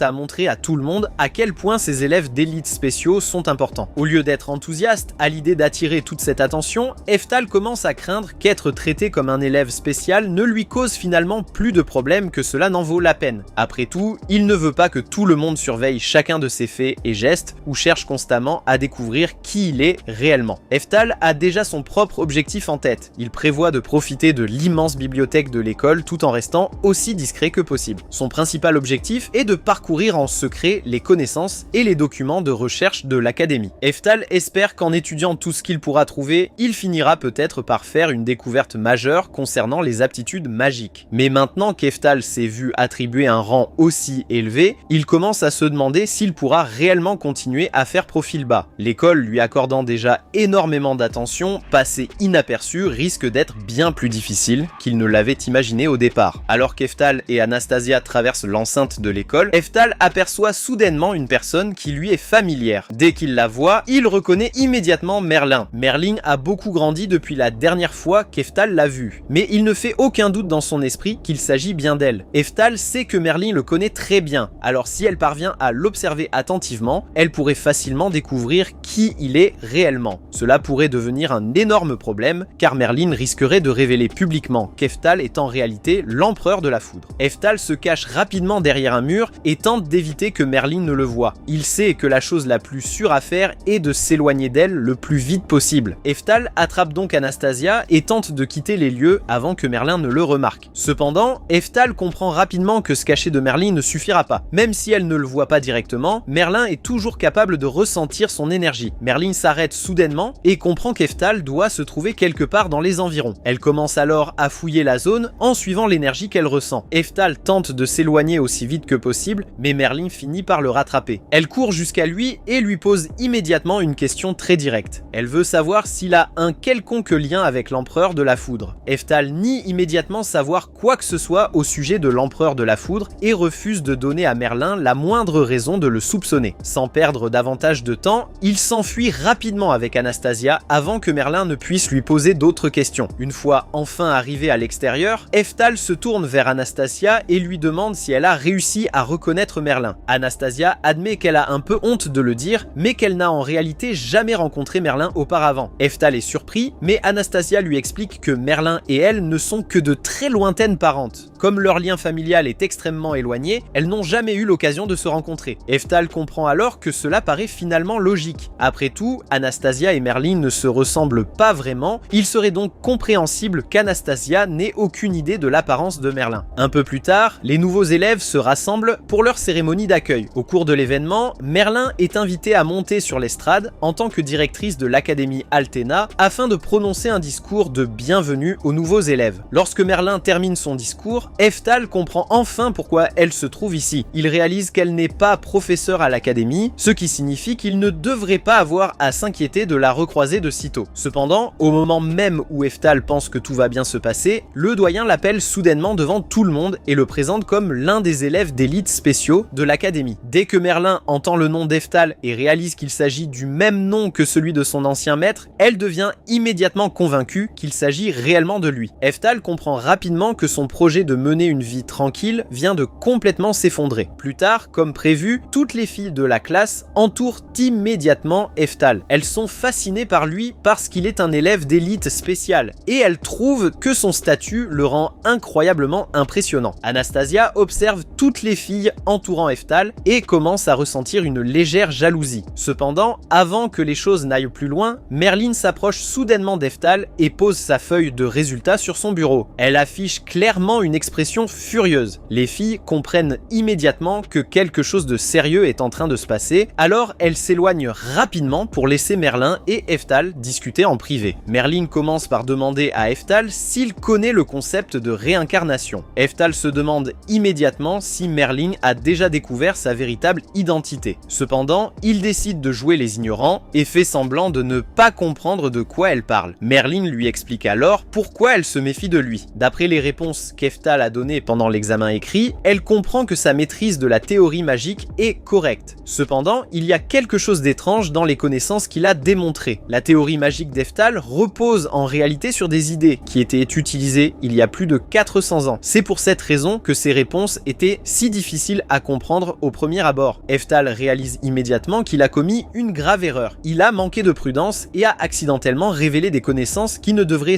plus exister à l'époque moderne. Il sait que cette petite erreur pourrait complètement ruiner ses projets et révéler sa véritable identité. Eftal décide donc de rendre son mensonge encore plus convaincant. Il raconte à Merlin que l'empereur de la foudre avait autrefois une amante secrète et qu'il avait eu un enfant avec elle en cachette. L'empereur de la foudre aurait personnellement entraîné cet enfant et lui aurait enseigné tout ce qu'il savait sur la magie. Cependant, l'existence de cet enfant aurait été dissimulée au public et il aurait été élevé dans un village éloigné afin de pouvoir vivre tranquillement, loin de toute l'attention entourant l'empereur de la foudre. Eftal affirme ensuite qu'il est un descendant de cet enfant secret. Il se présente comme Eftal Orkoth, le 13e. Dans son esprit, Eftal s'excuse secrètement auprès de Merlin de lui mentir, mais il sait que les choses doivent se dérouler ainsi pour le moment s'il veut protéger son identité. Après avoir entendu cette histoire, Merlin ressent une certaine tristesse à l'idée que son maître ne lui ait jamais parlé d'un secret aussi important. Elle n'arrive pas à croire que l'empereur de la foudre possédait toute une famille secrète dont elle ignorait complètement l'existence. Cependant, sa tristesse se transforme rapidement en excitation. Merlin devient impatiente de découvrir si l'un des descendants d'Eftal pourrait réellement être plus puissant qu'elle. Elle informe alors Eftal que l'Académie organisera bientôt des combats d'entraînement pour les élèves. rêve. Merlin lui demande s'il accepterait de se battre contre elle. Dès qu'Eftal entend cela, il frissonne immédiatement. Il sait qu'affronter Merlin pourrait être extrêmement dangereux pour ses projets. S'il se bat sérieusement contre elle, il y a de fortes chances qu'il révèle sa véritable puissance. Cela ne ferait qu'attirer encore plus d'attention sur lui. Le choix le plus logique serait de refuser le défi de Merlin et d'éviter complètement le combat. Cependant, le cœur d'Eftal lui dit autre chose. Malgré les risques, Eftal finit par accepter le défi de Merlin. Au fond de lui, cette occasion l'enthousiasme réellement. Après tout, Merlin a passé les 400 dernières années à développer sa magie et à devenir plus puissante. Eftal ne peut s'empêcher de se demander à quel point elle est devenue forte pendant tout ce temps. La nouvelle du combat entre Eftal et Merlin se répand rapidement dans toute l'académie de magie. Même si les étudiants savent qu'Eftal est le représentant spécial de l'académie, la plupart d'entre eux ne croient toujours pas qu'il puisse vaincre Merlin, tant elle est légendaire. Eftal n'accepte ce combat d'entraînement que parce qu'il veut voir à quel point Merlin s'est amélioré après avoir passé les 400 dernières années à étudier la magie. Cet après-midi-là, l'heure du combat d'entraînement finit enfin par arriver. Eftal et Merlin se tiennent face à face tandis que toute l'académie se rassemble pour assister à l'affrontement. La plupart des étudiants encouragent Merlin, mais Eftal compte tout de même quelques supporters. Voir d'autres étudiants soutenir son maître rend Anastasia légèrement jalouse. Lorsque le combat commence, Eftal déclare calmement qu'il souhaite commencer par quelque chose de simple. Sans prononcer la moindre incantation, il lève la main et lance une boule de feu de niveau 6 sur Merlin. Cette attaque laisse tous les étudiants et professeurs présents complètement stupéfaits. Un instant plus tard, Merlin ressort calmement des flammes sans la moindre égratignure. Eftal sourit en comprenant qu'elle a bloqué l'attaque grâce à un mur parfait de niveau 7. Voir un garçon aussi jeune lancer si facilement un sort de niveau 6, et cela sans incantation, pousse Merlin à croire encore davantage à l'histoire d'Eftal. Même si les chances sont contre elle, Merlin refuse de tomber sans obliger Eftal à se donner du mal. Elle lance un sort d'explosion flamboyante de niveau 6 et Eftal y répond avec le même mur parfait que Merlin avait elle-même utilisé un peu plus tôt. En l'affrontant, il ne parvient pas vraiment à cacher à quel point il prend plaisir au combat, car c'est la première fois depuis sa réincarnation qu'il voit une magie de niveau 6 être utilisée. Merlin remarque le sourire sur son visage, ce qui l'agace suffisamment pour qu'elle bondisse dans les airs et tire une nouvelle explosion flamboyante de niveau 6 droit sur lui. Entre deux attaques, elle lui explique que les sorts de haut niveau nécessitent normalement beaucoup de temps pour être correctement construits. Cependant, comme elle a directement appris auprès de l'empereur de la foudre, elle a réussi à maîtriser le lancement de sorts sans prononcer la moindre incantation. Eftal décide de la pousser encore plus loin et lance un sort de glace de niveau 7 qui gèle instantanément toutes ses flammes. Merlin est prise au dépourvu car elle ne s'attendait pas à ce qu'il maîtrise également la magie de glace. Puis il la surprend de nouveau en lançant directement sur elle une attaque de givre maléfique. Il l'observe avec une véritable curiosité pour voir comment elle va y faire face et elle le rend fier en arrêtant parfaitement l'attaque grâce à un mur parfait. Il enchaîne immédiatement plusieurs autres sorts de givre maléfiques de niveau 7 les uns après les autres, mais elle les bloque tous sans perdre le contrôle. Eftal lance ensuite sur elle un titan de glace extrêmement raffiné et cette fois la pression est clairement différente. Merlin peine à lui résister, Eftal lui fait remarquer que son incantation présente encore des imperfections et que même lorsque la puissance magique brute est équivalente, une technique parfaitement maîtrisée finit toujours par percer une défense imparfaite. En entendant cela, l'expression de Merlin change soudainement. Ses paroles ressemblent exactement à ce que l'empereur de la foudre lui disait autrefois en plein combat, lorsqu'il lui signalait ses défauts en temps réel au lieu d'attendre la fin de l'affrontement. Ce souvenir la frappe au plus profond d'elle-même, mais au lieu de briser sa concentration, il produit l'effet inverse. Elle se concentre entièrement, passe au lancement multiple et superpose plusieurs murs parfaits de niveau 7 jusqu'à ce que le titan de glace se brise contre eux. La foule qui observe le combat reste sans voix. Eftal est sincèrement impressionné, mais il sait qu'un lancement multiple d'une telle ampleur épuise rapidement son utilisateur. Il fonce donc immédiatement sur elle afin de porter le coup final avant qu'elle ne puisse récupérer, mais Merlin disparaît soudainement. Elle réapparaît derrière lui et déclenche une explosion flamboyante de niveau 6 possédant un rayon d'explosion inhabituellement large. Tous ceux qui regardent pensent alors que le combat est terminé pour Eftal. Merlin s'autorise un léger sourire satisfait avant de sentir soudainement sa présence juste derrière elle. Eftal avait déjà anticipé son intention de l'attaquer par derrière et avait préparé son propre sort de téléportation avant même qu'elle ne passe à l'action. Merlin dit à Eftal qu'il utilise exactement les mêmes techniques que l'empereur de la foudre. Pour elle, voir quelqu'un porter le même nom et se battre de la même manière est à la fois déroutant et frustrant. Malgré tout, Eftal lui ressemble ressemble tellement que cela fait également remonter de nombreux souvenirs anciens. À cause de cela, Merlin ne peut s'empêcher de sourire en le regardant. Après cela, Merlin annonce à Heftal qu'elle s'apprête à utiliser ses sorts les plus puissants contre lui. Elle lui dit que s'il parvient à survivre à tout ce qu'elle lui lancera, elle reconnaîtra enfin sa défaite. Heftal accepte calmement son défi sans montrer la moindre peur. Merlin commence immédiatement à lancer un sort de marteau de Thor de niveau 8. En la regardant préparer son attaque, Heftal semble honnêtement un peu déçu car il s'attendait à ce que son sort secret soit plus puissant qu'un simple sort de niveau 8. Merlin remarque l'expression sur son visage mais conserve son sourire assuré. Elle lui dit de ne pas la sous-estimer uniquement à cause du niveau du sort. Un instant plus tard, Merlin libère l'attaque et un immense éclair fonce droit sur Heftal. Il l'esquive rapidement et sans difficulté mais paraît toujours perplexe car l'attaque ne semble pas différente d'un marteau de Thor ordinaire. Il commence à se demander pourquoi Merlin était aussi confiante si c'était tout ce qu'elle comptait faire. Heftal observe alors plus attentivement et finit par remarquer quelque chose d'inattendu. Tandis qu'elle lançait son sort de la main droite, Merlin en préparait secrètement un autre de la main gauche au même moment. La seconde attaque de foudre jaillit soudainement vers Heftal depuis une autre direction, mais il réagit tout de même assez vite pour l'éviter avant qu'elle ne le touche. Après avoir esquivé l'attaque, Heftal reconnaît que cette manœuvre était impressionnante. Il félicite Merlin d'avoir anticipé, mais lui précise également qu'il avait tout de même vu venir l'attaque avant qu'elle ne l'atteigne. Cependant, Heftal reste soudainement complètement stupéfait lorsqu'il réalise que Merlin lançait aussi un troisième sort avec son pied gauche. La troisième attaque fonce sur lui presque instantanément, l'obligeant à l'esquiver de justesse au tout dernier moment. Après y avoir échappé, Heftal admet qu'il n'avait aucune idée que Merlin cachait un tel tour dans sa manche. Avant même qu'il ait le temps de reprendre ses esprits, Heftal est de nouveau surpris. Il comprend que Merlin lance désormais 4 sorts de niveau 8 en même temps, en utilisant chacun de ses 4 membres pour lancer un sort différent. Au lieu de s'inquiéter, Heftal se met soudainement à sourire avec excitation en réalisant à quel point Merlin a progressé au cours des 400 dernières années. Elle s'est améliorée bien plus qu'il ne l'aurait imaginé. Merlin s'élève lentement dans les airs tout en continuant à accumuler de plus en plus de magie. En la regardant, Heftal reconnaît que c'est quelque chose qu'il n'avait jamais eu l'occasion de voir dans sa vie précédente. Voir Merlin exécuter une technique aussi incroyable lui rappelle pourquoi elle a toujours été son élève préféré. Décidant qu'il est enfin temps pour lui de riposter, Heftal se prépare à utiliser son propre sort de foudre original de niveau 10. Merlin termine de rassembler toute sa magie avant de lancer finalement son attaque dans sa direction. Sans montrer la moindre panique, Heftal répond calmement en libérant son sort de foudre original de niveau 10. Au moment où les deux sorts entrent en collision, toute l'arène est recouverte d'un éclat de lumière aveuglant qui empêche quiconque de voir ce qui se passe. Merlin observe l'affrontement avec une totale incrédulité. Elle ne peut pas croire qu'Heftal soit assez puissant pour lancer un sort capable de surpasser complètement son attaque du marteau de Thor. Dans son esprit, une chose pareille devrait être impossible pour n'importe qui, à l'exception de l'empereur de la foudre lui-même. Puis, sans laisser à quiconque le temps de réagir, Heftal utilise soudainement sa technique d'annulation magique. En un instant, toute trace de foudre disparaît de l'arène, et Merlin retombe lentement au sol tandis que sa magie s'évanouit complètement. Les étudiants et les professeurs qui assistent au combat restent bouche bée. Personne ne sait quoi dire après avoir été témoin d'un échange de magie aussi incroyable. Après avoir atterri au sol, Merlin regarde directement Heftal et lui demande à voix basse s'il est la réincarnation de l'empereur de la foudre. Cette fois, Heftal ne nie pas la vérité. Il admet qu'il s'est réellement réincarné. Après avoir dit cela, il s'approche de Merlin et lui tapote doucement la tête en lui disant à quel point il est fier de tout ce qu'elle a accompli au cours des 400 dernières années. Au moment où Merlin entend ces mots, elle ne parvient plus à contenir ses émotions. Des larmes commencent à couler sur son visage tandis qu'elle dit à Heftal à quel point il lui a manqué pendant toutes ces années. Voir les deux réunis rend Anastasia légèrement jalouse. Alors elle accourt rapidement pour venir se placer à côté d'Heftal. Lorsque Merlin remarque Anastasia, elle suppose immédiatement qu'Heftal s'est somehow retrouvé avec une esclave alors qu'il est censé être étudiant. Heftal dissipe rapidement le malentendu en lui expliquant qu'Anastasia a simplement rencontré quelques problèmes et qu'il a donc décidé de s'occuper d'elle jusqu'à ce qu'elle trouve un endroit sûr où vivre. Anastasia s'avance nerveusement et se présente poliment à Merlin en lui disant qu'elle est ravie de la rencontrer. Merlin lui adresse un sourire chaleureux et lui rend ses salutations. Puisque Heftal a choisi de garder Anastasia à ses côtés, Merlin estime qu'il devait avoir une bonne raison de le faire et ne pose aucune autre question. Cependant, il ne faut pas longtemps avant qu'un grand groupe d'étudiants accourt vers Heftal. Ils commencent tous à lui demander de devenir leur nouveau professeur de magie, tandis que d'autres le supplient de montrer davantage de sa magie extraordinaire lors de futures démonstrations et conférences. Eftal ne parvient même pas à s'énerver face à leur comportement, car il s'attendait à ce que tout le monde réagisse ainsi après qu'il ait dévoilé une si grande partie de sa puissance durant le combat. Une fois que la foule finit par se calmer, Merlin demande à Eftal pourquoi il a décidé de venir dans cette académie. Eftal choisit de ne pas lui révéler toute la vérité. À la place, il lui dit simplement qu'il est venu parce qu'il souhaite étudier la magie. Merlin accepte sa réponse sans la remettre en question et propose qu'ils partent tous les trois avant que la foule ne devienne encore plus importante. Sur ces mots, ils s'enfuient rapidement ensemble. Quelques heures plus tard, Merlin ramène Eftal au manoir où il vivait autrefois, plusieurs centaines d'années auparavant. Lorsqu'ils arrivent, Eftal est profondément ému de constater que Merlin a soigneusement entretenu le manoir pendant les 400 dernières années, le conservant en excellent état durant tout ce temps. Après leur avoir fait visiter les lieux, Merlin demande à Eftal d'attendre là pendant qu'elle va terminer quelques formalités administratives. Eftal et Anastasia paraissent tous les deux perplexes et lui demandent de quels documents elle parle. Merlin leur explique joyeusement qu'elle prévoit de remplir des documents, déclarant qu'Eftal et Anastasia sont tous les deux ses enfants adoptifs ainsi que ses apprentis personnels. Tout en parlant, elle se laisse complètement emporter et commence à imaginer à quoi ressemblera leur nouvelle vie scolaire ensemble. Eftal demande rapidement à Merlin de se calmer et de lui expliquer précisément de quoi elle parle. Merlin reprend son calme et lui explique qu'elle va utiliser son autorité en tant que directrice de l'académie de magie d'Altena afin de permettre à Eftal de s'y inscrire immédiatement. Merlin devient de plus en plus enthousiaste en imaginant retourner à l'école avec Eftal. Elle parle joyeusement d'étudier ensemble à la bibliothèque, de déjeuner ensemble tous les jours et de passer du temps avec lui dans toute l'académie, exactement comme il le faisait autrefois. Après y avoir réfléchi un instant, Eftal réalise que s'inscrire à l'académie de magie d'Altena ne serait pas une mauvaise idée. Cela lui permettrait de continuer à étudier toute la magie qu'il souhaitait apprendre en tant qu'étudiant sans avoir à dissimuler autant de choses. Surtout puisque Merlin dirige l'académie et connaît déjà son plus grand secret. Finalement, il dit à Merlin qu'il trouve cette idée excellente. Il s'approche d'elle et lui fait une chaleureuse étreinte tout en la remerciant pour tout ce qu'elle a fait. Voir les deux s'enlacer rend Anastasia de nouveau légèrement jalouse, mais elle décide de laisser passer cette fois-ci. Le lendemain, Eftal emmène Anastasia dans les profondeurs du manoir jusqu'à la salle du trésor souterraine car il n'a toujours pas récupéré sa fidèle épée. Anastasia se sent un peu nerveuse et lui demande si quelqu'un comme elle a vraiment le droit d'entrer dans la salle du trésor. Eftal lui dit de ne pas s'inquiéter car Merlin leur a déjà donné la permission, donc il n'y aura aucun problème. Tous deux continuent d'avancer dans le long couloir qui mène à la salle du trésor. Au moment où ils atteignent l'entrée, une mystérieuse lampe apparaît soudainement de nulle part. Quelques instants plus tard, la lampe libère un immense génie rouge qui leur bloque immédiatement le passage et annonce que personne n'est autorisé à aller plus loin. Le génie regarde Eftal et Anastasia et suppose qu'ils ne sont rien de plus qu'un couple de voleurs venus dérober des trésors. Eftal lui explique calmement qu'ils ne sont pas du tout des voleurs. Il affirme qu'il est simplement venu récupérer son katana, Raikiri. Dès que le génie entend cela, il entre dans une colère noire. Il dit à Eftal que Raikiri ne pourrait jamais lui appartenir car il s'agit d'une arme légendaire rapportée du château du roi démon par le célèbre empereur de la foudre en personne. En entendant ce nom, Eftal repense à son ultime combat contre le seigneur démon. Il se souvient avoir utilisé Raikiri pour trancher net le sort de foudre de niveau 10 du seigneur démon avant de le vaincre. Le génie suppose qu'Eftal et Anastasia ne sont que deux élèves de Merlin qui ne savent pas ce qu'ils font. Il leur ordonne de partir immédiatement et affirme qu'il les laissera s'en aller avec un simple avertissement cette fois-ci. D'après les ordres de Merlin, personne à part l'empereur de la foudre n'est autorisé à entrer dans la salle du trésor. Eftal tente de lui expliquer qu'il est réellement l'empereur de la foudre, mais le génie refuse de l'écouter. À la place, il lui hurle dessus si fort que des postillons éclaboussent tout son visage. Désormais sûr de lui, le génie commence à se plaindre de Merlin. Il la traite de vieille peau parce qu'elle passe son temps à lui donner des ordres et à le forcer à garder la salle du trésor tous les jours. Il va même jusqu'à insulter l'empereur de la foudre, le qualifiant d'imposteur qui n'a jamais eu le moindre talent pour la magie. À l'instant où Eftal entend ces paroles, son expression change complètement. Son visage devient glacial tandis qu'il demande calmement au génie où se trouve Raikiri. Le génie ressent immédiatement la pression émanant d'Eftal et devient légèrement nerveux. Il reconnaît que Raikiri est conservé au fond de la salle du trésor, mais affirme que cela ne change rien, car l'épée est scellée derrière un sort de protection de très haut niveau, si puissant que personne ne peut le briser. Ignorant l'avertissement, Eftal s'avance calmement vers Raikiri. Sans prononcer le moindre mot, il lance un sort de dissipation de niveau 8 sans aucune incantation. La barrière protectrice vole instantanément en éclats, libérant Raikiri de son sceau. Alors qu'Eftal ramasse l'épée et la tient de nouveau dans sa main, le génie ne peut que le fixer, totalement incrédule. C'est alors que Merlin apparaît soudainement entourée d'une aura écrasante. Elle affirme avoir entendu le génie la traiter de vieille peau depuis l'autre côté du manoir, puis elle remarque qu'Eftal a réussi à récupérer Raikiri. Enthousiasmée par ce qu'elle voit, Merlin demande à Eftal s'il lui apprendra un jour à manier une épée. Eftal se contente de sourire et lui répond qu'il le fera lorsque le moment sera venu. En observant toute la scène, le génie commence enfin à comprendre. Aucune personne ordinaire ne pourrait lancer un sort de dissipation de niveau 8 sans incantation. À cet instant, il réalise enfin que l'homme qui se tient devant lui est bel et bien le légendaire empereur de la foudre. Le génie tombe immédiatement à genoux et présente ses excuses les plus sincères à Eftal pour son comportement irrespectueux de tout à l'heure. Eftal accepte ses excuses. Il lui explique simplement qu'Anastasia et lui vivront désormais ici, alors il devra bien mémoriser leurs deux visages. Le génie accepte aussitôt et promet qu'il ne commettra plus jamais la même erreur. Même après cela, Merlin est toujours furieuse que le génie l'ait traité de vieille peau et tous deux continuent de se disputer. Pendant qu'ils se chamaillent, Anastasia ne peut détacher les yeux de Raikiri. Après cela, le groupe part se promener en ville. Tandis qu'ils arpentent les rues, Eftal remarque que les boutiques n'ont pas beaucoup changé, même après les 400 années durant lesquelles il a été absent. Merlin approuve ses paroles avant de pointer du doigt une boutique de tailleur située à proximité. Elle leur explique que c'est là qu'elle fait confectionner des uniformes pour Eftal et Anastasia. Tous les trois passent le reste de la journée à profiter de la ville. Après avoir terminé leur visite, Merlin demande à Eftal ce qu'il compte faire pendant le reste de la journée. C'est alors qu'une serveuse suggère à Eftal de participer à la chasse au trésor de la ville s'il n'a rien d'autre de prévu. Même Merlin n'en a jamais entendu parler. Alors la serveuse leur explique qu'une chasse au trésor est organisée dans toute la ville et que celui qui trouvera le plus de trésors cachés sera déclaré vainqueur. Chacun pourra garder tous les trésors qu'il aura trouvés et en plus de cela, le grand prix est un voyage aux sources thermales. Après avoir entendu cela, il décide d'aller voir de quoi il s'agit. Merlin s'y intéresse immédiatement car un séjour aux sources thermales lui semble être une merveilleuse récompense. Alors qu'il marche, Eftal remarque soudainement qu'Anastasia s'est arrêtée. Elle fixe silencieusement l'une des affiches de la chasse au trésor avec un air très intéressé. Eftal et Merlin reviennent vers elle et lui demandent si elle aimerait participer. Eftal comprend qu'elle en a vraiment envie, mais qu'elle est simplement trop timide pour le dire à voix haute. Voyant cela, ils décident qu'ils participeront tous ensemble à la chasse au trésor, ce qui fait sourire Merlin et Anastasia. Cependant, Anastasia reconnaît que les sources thermales ne l'intéressent pas vraiment. Ce qu'elle désire réellement, c'est l'un des trésors offerts en récompense. Merlin observe alors plus attentivement l'affiche qu'Anastasia fixait et remarque l'une des poupées proposées en récompense. Elle demande à Anastasia pourquoi elle tient autant à obtenir cette poupée en particulier. Avant qu'Anastasia ne puisse répondre, Eftal arrête doucement Merlin et dit à Anastasia qu'elle n'est pas obligée de s'expliquer si elle n'en a pas envie. Après avoir observé les alentours, Eftal comprend que les organisateurs utilisent une magie de métamorphose pour dissimuler tous les objets de la chasse au trésor, ce qui les rend impossibles à trouver par des moyens ordinaires. Anastasia suggère d'utiliser dissipation parfaite comme il l'a fait dans la salle du trésor. Merlin souligne rapidement qu'une telle chose supprimerait également de nombreux autres sorts présents dans la ville qui n'ont aucun rapport avec la chasse au trésor. À la place, Eftal trouve une bien meilleure idée. Plutôt que de dissiper tous les sorts présents dans la zone, il interférera uniquement avec la magie de la personne qui lance le sort de métamorphose. Merlin se demande s'il est seulement possible de lancer un sort avec une telle précision. Pour répondre à sa question, Eftal active son brouilleur magique de niveau 5. Le sort fonctionne parfaitement. La magie dissimulée est perturbée, ce qui leur permet de repérer facilement toutes les poupées de la chasse au trésor cachées dans la ville. À la fin de la journée, ils ont rassemblé suffisamment de trésors pour remporter toute la compétition, gagnant à la fois le grand prix et les billets pour les sources thermales. Alors qu'ils rentrent ensemble, Anastasia trouve enfin le courage de dire à Eftal que la poupée de la chasse au trésor lui fait penser à lui. Eftal se contente de sourire en entendant cela. Au même moment, Merlin comprend enfin que c'était la véritable raison pour laquelle Anastasia voulait cette poupée avec autant d'insistance. Plus tard dans la soirée, Eftal est tranquillement en train de siroter une tasse de thé lorsque Merlin entre dans la pièce. Elle lui dit qu'elle aimerait discuter de quelque chose d'important. Merlin explique qu'elle et Anastasia reviennent tout juste des grands bains publics et qu'elle était curieuse à son sujet, car elle voulait savoir si Anastasia ferait une partenaire convenable pour Eftal dans l'intimité. À peine Eftal entend-il ces mots qu'il recrache son thé et affirme immédiatement à Merlin que lui et Anastasia n'entretiennent absolument pas ce genre genre de relation. Merlin insiste en disant qu'un homme de premier ordre comme Eftal mérite une femme de premier ordre à ses côtés. Eftal lui répond en lui donnant une légère tape sur la tête et répète qu'il n'y a rien de tel entre lui et Anastasia. Merlin accepte sa réponse, mais elle évoque ensuite autre chose qu'elle a remarqué. Elle explique à Eftal qu'Anastasia porte une marque d'esclave spéciale sur son corps. Pour cette raison, elle ne comprend pas pourquoi Eftal l'autorise à rester à ses côtés alors qu'il est déjà au courant. Gardant une expression calme, Eftal répond à Merlin qu'il connaît l'existence de cette marque d'esclave depuis le début. Merlin lui rappelle que garder quelqu'un portant une marque d'esclave à proximité peut devenir extrêmement dangereux, presque comme se promener avec une bombe à retardement. Avant qu'elle ne puisse poursuivre, Eftal abat soudainement son poing sur la table. Il dit fermement à Merlin que c'était son choix et qu'il ne veut plus entendre un seul mot à ce sujet. Merlin comprend qu'Eftal ne souhaite pas aller plus loin dans cette discussion et accepte discrètement de laisser tomber. Le lendemain, Eftal arrive à l'académie de magie avec Anastasia. Dès qu'il pénètre dans l'enceinte de l'école, presque tout le monde se met à le dévisager, se demandant pourquoi un humain issu d'une race inférieure fréquente une école réservée aux démons. Anastasia demande discrètement à Eftal ce qui se passe et il lui explique que cette académie a été fondée spécialement pour les démons. Voir un étudiant humain dans un tel endroit est donc extrêmement inhabituel. Malgré cela, Eftal n'a absolument pas l'intention de laisser les préjugés des autres l'empêcher d'étudier la magie. Eftal et Anastasia arrivent ensuite dans leur salle de classe. Dès que les autres élèves réalisent qu'Eftal est humain, ils commencent à se demander pourquoi quelqu'un d'une race inférieure a été autorisé à intégrer l'académie. Une jeune fille blonde nommée Maria s'approche de lui et lui demande comment un humain comme lui a réussi à être admis dans leur école. Avant qu'Eftal ne puisse répondre, le meilleur élève de la classe, Ab, prend la parole. Il affirme à Maria qu'Eftal est sûrement un humain influent qui a payé suffisamment cher le comité d'admission pour qu'il ferme les yeux sur le règlement. Eftal trouve cette accusation un peu embarrassante car Ab n'a pas complètement tort. Abe lui demande ensuite s'il croit vraiment qu'un membre d'une race inférieure est capable de rivaliser avec les autres élèves. Eftal répond calmement qu'il fera simplement de son mieux. Au lieu de le calmer, la réponse d'Eftal ne fait qu'énerver davantage Ab. Celui-ci lui dit de ne pas sous-estimer tout le monde, car chacun sait à quel point l'examen d'entrée était difficile. Eftal choisit de ne pas argumenter et va tranquillement s'asseoir à sa place. Un peu plus tard, Maria s'approche d'Eftal et s'excuse pour le comportement d'Abe. Cependant, elle admet que, même si elle ne juge pas les gens en fonction de leur race, elle les juge en fonction de leur talent. Selon elle, un humain comme Eftal ne peut tout simplement pas rivaliser avec les autres élèves en matière de magie, alors elle lui conseille de ne pas gêner les autres. Après le départ de Maria, Eftal réfléchit silencieusement à ses paroles. Il sait qu'elle n'a pas entièrement tort, car les démons possèdent naturellement un plus grand talent pour la magie que les humains. Il pense alors à Frasier et Anastasia, qui ont tous deux fait preuve d'un talent exceptionnel malgré un entraînement très limité. Peu de temps après, le premier cours principal commence. Merlin entre dans la salle de classe et annonce que c'est elle, la doyenne de l'académie, qui enseignera personnellement à leur classe. Toute la classe reste bouche bée. Chacun réalise à quel point il est chanceux d'avoir une personne aussi célèbre que Merlin comme professeur. Ab suppose immédiatement que Merlin a entendu parler de son incroyable talent et que c'est la raison pour laquelle elle a décidé d'enseigner à leur classe. Cependant, Merlin lui répond sèchement qu'elle n'a jamais entendu parler de lui. Elle pointe ensuite directement Eftal du doigt et annonce à toute la classe que c'est lui la véritable raison pour laquelle elle a décidé de devenir leur enseignante. Eftal se sent extrêmement mal à l'aise car il déteste être le centre de l'attention. Ab devient furieux en apprenant que Merlin n'est venu enseigner à leur classe qu'à cause d'Eftal. Il en conclut immédiatement qu'Eftal doit être le fils d'un riche noble car c'est la seule explication qui lui vient à l'esprit. Merlin est déçu par la façon de penser d'Abe et lui dit que seuls les magiciens de 3e ordre tirent des conclusions aussi hâtives. Elle demande ensuite à toute la classe d'observer attentivement Eftal car le rencontrer est l'occasion idéale de se débarrasser de toutes leurs idées reçues sur les humains. Eftal baisse la tête avec résignation, réalisant que son rêve de mener une vie scolaire tranquille est déjà réduit à néant. Pendant la pause, Ab et ses amis encerclent Eftal et exigent de savoir qui il est réellement. Avant qu'Eftal ne puisse répondre, Ab invente sa propre histoire. Il prétend que Merlin donne probablement des cours particuliers aux étudiants humains et qu'elle ne s'intéresse à Eftal que parce qu'elle aime enseigner aux beaux garçons. Abe et ses amis éclatent de rire en qualifiant Eftal de chouchou de la vieille peau. À l'instant où Eftal entend Merlin être insulté, son expression change. Il dit calmement à Abe de ne pas traiter Merlin de vieille peau. Ab est prêt à se battre, mais Eftal présente rapidement ses excuses afin de calmer la situation. Après leur départ, Eftal espère pouvoir éviter Abe à partir de maintenant. Plus tard dans Dans l'après-midi, Merlin annonce à la classe qu'il est temps de choisir un élève pour le prochain combat interclasse. Elle demande des volontaires et dès qu'Eftal entend cela, il se cache immédiatement sous son bureau, se souvenant de ce qui s'est passé la dernière fois qu'il a combattu en public. Comme personne ne se porte volontaire, Merlin se dirige vers Eftal, manifestement décidé à le choisir. Avant qu'elle ne puisse le faire, Abe se porte rapidement volontaire. Toute la classe estime qu'il est le choix le plus évident puisqu'il est considéré comme le meilleur épéiste de l'académie. Cependant,